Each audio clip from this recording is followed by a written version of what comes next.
I think it's important to mention in Northwest Ohio that water has always been a tremendous part in everybody's life. Although it's changed throughout time, whereas during the times of it simply just being a transportation route, we kind of used and abused it. Now we're moving towards wanting to protect what we really care about, although we all care about it for different reasons.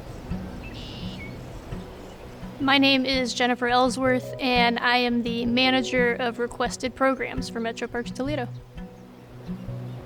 The Maumee River starts in Fort Wayne, Indiana. As you move eastward, and we especially notice this in our water quality monitoring, there's just a lot more signs of human impact, where you have runoff from the streets and the agricultural use. The Toledo area, we're in the Maumee River watershed, which is the largest watershed in the Great Lakes region.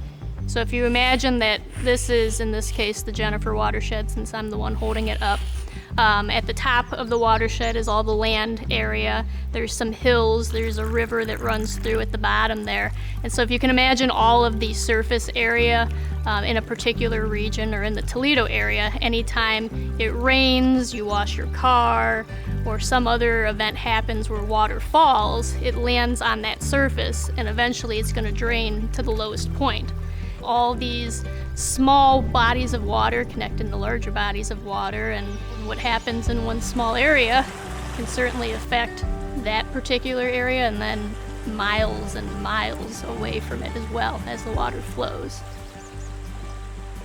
We actually have a citizen science program that monitors the health of the river. So we go out, we take bugs out of the water.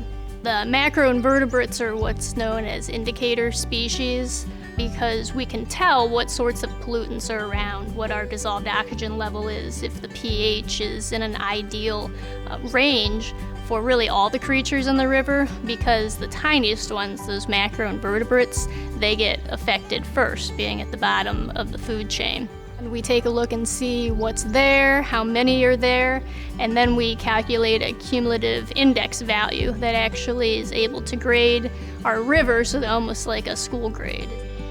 So if we ever had an instance where at a particular site we saw that our water quality was shifting, in a way that was negative, then we would know right away that there was an issue that needed to be addressed higher up.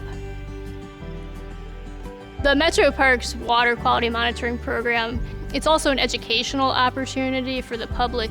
It's a nice opportunity for them to be able to see the volunteer work going on in their parks and know that Metroparks is really driven to make sure that our natural resources are protected and that we want to get people from all walks of life involved.